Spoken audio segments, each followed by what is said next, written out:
淨係做黃金交易，可能錯過咗另一種參與方式。近排，萬洲金業推出聯盟合夥人計劃，將交易以外嘅參與路徑整得更清晰。相比傳統淨係靠買賣差價，呢類模式更偏向平台生態參與。整體睇落，主要分做兩種方式，一種係輕量廣告聯盟，比較適合內容創作者或者社群營運者，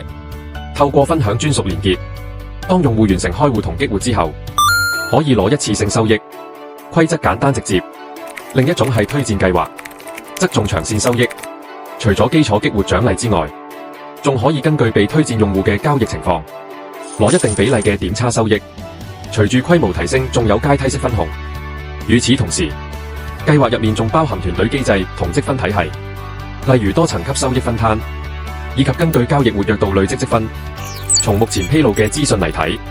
萬洲金業響規則透明度同數據可視化方面做咗完整設計，好似收益明細、交易記錄、團隊架構等都可以響系統入面查閱。不過要留意，呢類模式本質仍然同平台規則綁定，唔同平台響合規性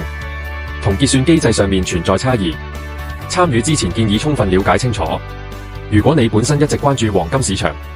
呢種交易以外嘅參與方式，或者係值得深入研究嘅方向。